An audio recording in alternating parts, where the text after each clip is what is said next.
साबिक वज़ीर ख़ज़ाना मिफ्ता इस्माइल ने वाज़ेह किया है कि वो किसी की टांगें खींचने का काम नहीं करते, बल्कि सच और सिर्फ सच बोलते हैं। इनका इशारा वज़ीर आज़म के इस बयान की तरफ था जिसमें उन्होंने कहा था, जो लोग इसहाक डार की टांगें खींच रहे हैं, इनकी नून लीग में कोई जगह नहीं। मिफ्ता इस्माइल ने कहा कि वो इस्लामाबाद अपने कुछ दोस्तों से मिलने के लिए आए थे और शाहिद खाकान अब्बासी के साथ राब्ते की कोशिश भी करते रहे। इसहाक डार की टांगें खींचने के वज़ीर आज़म के बयान के हवाले से उन्होंने कहा कि इन्हें इस बारे में कोई अंदाज़ा नहीं कि उन्होंने ऐसा क्यों कहा और इनका इशारा किस जानिब है। ज़राए ने बताया कि शाहिद खाकान अब्बासी और मिफ्ता इस्माइल का नून लीग से राहें अलग करने का कोई मंसूबा नहीं।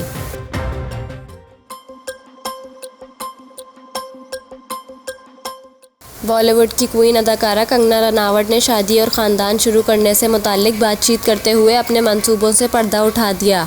अपने एक हालिया इंटरव्यू में निजी ज़िंदगी से मुताल्लिक बात करते हुए अदाकार का कहना था कि वो शादी के बंधन में बंधना चाहती हैं, लेकिन ये तब होगा जब दुरुस्त वक्त आएगा।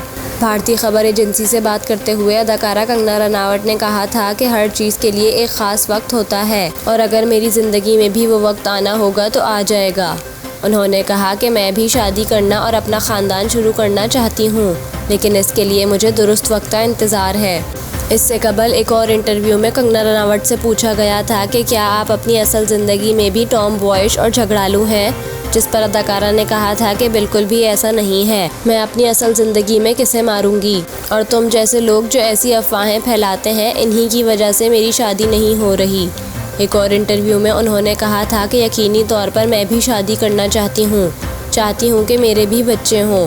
मैं ख़ुद को 5 साल बाद एक माँ और एक बीवी के रूप में देखती हूँ।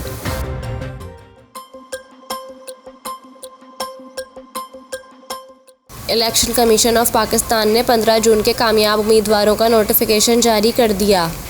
इलेक्शन कमीशन ने मुर्तज़ा वहाब की मेयर कराची और सलमान अब्दुल्ला की डिप्टी मेयर की नशिस्त पर कामयाबी का नोटिफिकेशन जारी किया। इलेक्शन कमीशन के मुताबिक कराची में 9 मुंतखब mayor, deputy mayor, chairman, vice chairman 19 जून को हलफ उठाएंगे।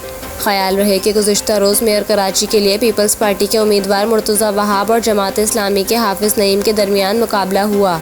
मुर्तज़ा वहाब को 173 वोट मिले, जबकि हाफिज़ नईम को 160 वोट मिले। इस तरह मुर्तज़ा वहाब 13 इजाफी वोट लेकर मेयर कराची मुंतखब हो गए, जबकि पीपल्स पार्टी के सलमान अब्दुल्ला भी 173 वोट लेकर डिप्टी मेयर मुंतखब हुए। जमात इस्लामी ने मेयर के इंतखाब के नताइज को मुस्तरद कर दिया है।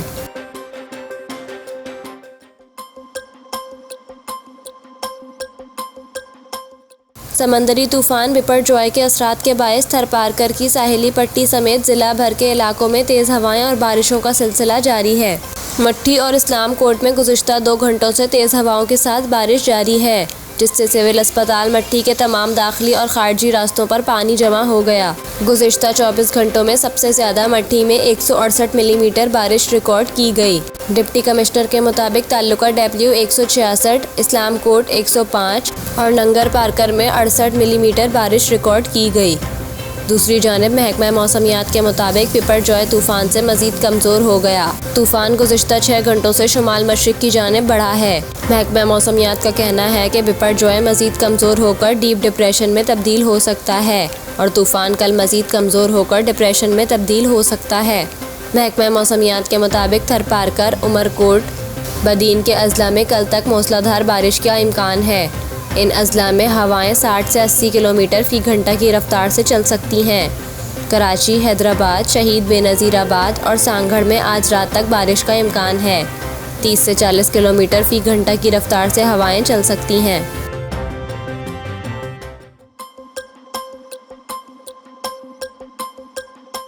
वियतनाम जंग में अमरीकी मदाखलत को बेनकाब करने वाले वेसल ब्लोअर डेनियल एलिसबर्ग 92 बरस की उम्र में फौत हो गए। तवील अरसे से लबले के कैंसर में मुब्तला साबका अमरीकी एनालिस्ट एलिसबर्ग रियासत कैलिफोर्निया के इलाके किंगस्टन में रिहाइश पजीर थे। इन्हें 1971 में पेंटागन पेपर लीक करने के बाद अमेरिका की ख़तरनाक तरीन शख्सियत करार दिया गया था।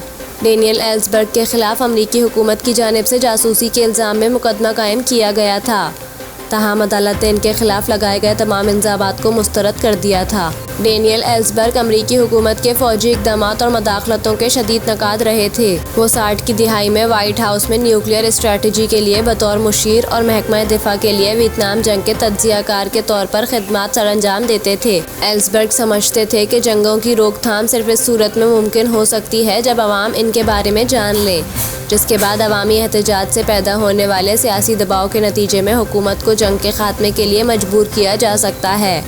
उन्होंने 7000 पेंटागन पेपर्स जारी किए थे, जिनमें मुख्तलिफ अमरीकी सुदूर की धोखाधड़ियों को बेनकाब किया गया था।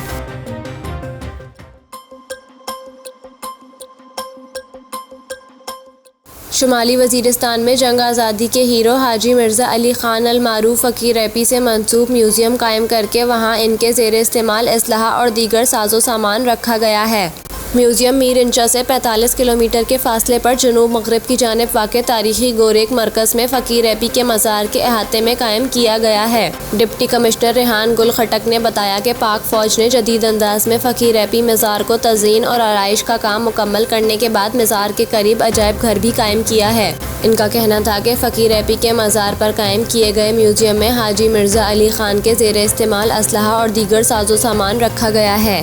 डिप्टी कमिश्नर शुमाली वज़ीरिस्तान का कहना था कि म्यूज़ियम का काम मुकम्मल हो गया है, जल्द ही इसे आवाम के लिए खोल दिया जाएगा। रेहान गुल ने बताया कि गोरेक में फ़कीर रैपी के सिपाहियों के ज़ेरे इस्तेमाल गार भी बहाल किए गए हैं, जबकि फ़कीर रैपी की रिहाइशगाह और असलहा बनाने की फैक्ट्री को भी महफूज बनाया गया है।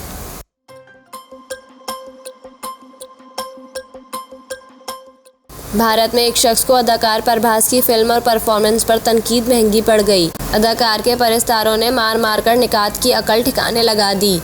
सोशल मीडिया पर वायरल एक वीडियो में देखा जा सकता है कि एक शख्स अदाकार परभास की नई रिलीज़ होने वाली फिल्म से मुतालिक नापसंदीदगी का इजहार करते हुए फिल्म पर तनकीद करता है। तभी वहां मौजूद अदाकार के परस्तार इस पर टूट पड़ते हैं और इस शख्स पर लातें और मुक्के बरसाना शुरू कर देते हैं। वीडियो में नजर आने वाला शख्स रिपोर्टर की जानिब से पूछे गए सवाल पर फिल्म से मुताल्लिक अपनी राय का इजहार करते हुए कहता है कि प्ले स्टेशन की गेमों में से मॉन्स्टर निकाल कर फिल्म में डाल दिए गए हैं। इधर उधर के कुछ 3D शॉट्स और बैकग्राउंड स्कोर, इसके सिवा फिल्म में कुछ भी नहीं है। फिल्म में प्रभास की परफॉर्मेंस भी कुछ खास नहीं थी। अभी वो शख्स रिपोर्टर से बात कर ही रहा होता है कि वहां मौजूद अदाकार प्रभास के परस्तार इसे मारना शुरू कर देते हैं। बाद अज़ां कुछ लोग बीच में पड़कर इसे अदाकार प्रभास के परस्तारों के चुंगल से बचा लेते हैं।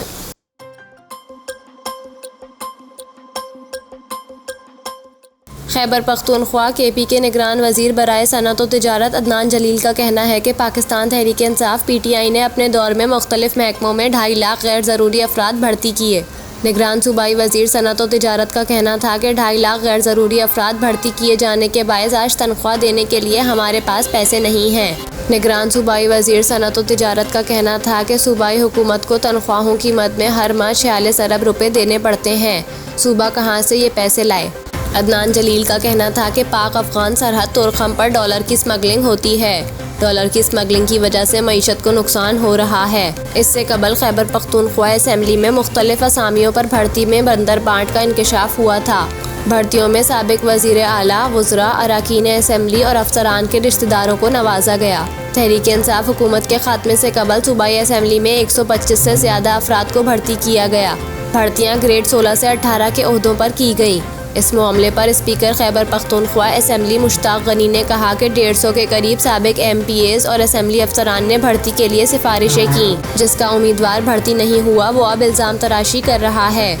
दस्तावेज़ात के मुताबिक साबिक वज़ीर आला महमूद खान के करीबी लोगों को अहम ओहदों पर भर्ती किया गया। इस मामले पर सेक्रेटरी खैबर पख्तूनख्वा असम्बली किफ़ायतुल्लाह आफरीदी ने कहा कि तमाम भर्तियाँ कानूनी कार्रवाई मुकम्मल करके की गई हैं। मेरे रिश्तेदार अहल हैं, टेस्ट पास करके भर्ती हुए। असम्बली में 128 अफराद को भर्ती किया गया। किफ़ायतुल्लाह आफरीदी ने कहा कि भर्तियों के बाद KP असम्बली स्टाफ की तादाद 700 से ज़्यादा हो गई है।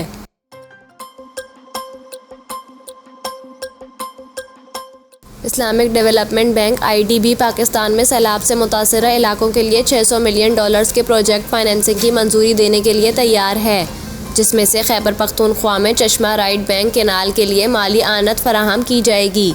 आला सरकारी ज़राए ने सहाफ़ियों के एक मुंतखब ग्रुप को तस्दीक की कि सैलाब से मुतासरा इलाकों के लिए मुख्तलिफ कसीरुल जहती और दो तरफ़ा अतिया दहंदगान की जानिब से पेशगी मरहले पर 4 अरब डॉलर्स के कर्ज़े हैं और आइंदा माली साल में मुख्तलिफ मनसूबों को अदायगी शुरू कर दी जाएगी।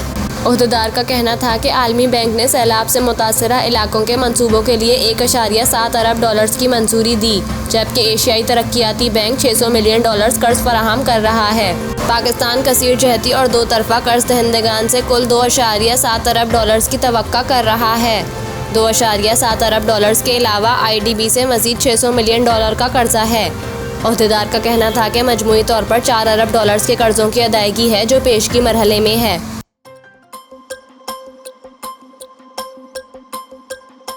वज़ीर मुमलिकत बराए पेट्रोलियम मुसद्दिक मलिक का कहना है कि पाकिस्तान को रूसी तेल खरीदने से कोई नुकसान नहीं, अलबत्ता कितना फ़ायदा होगा ये नहीं बता सकता।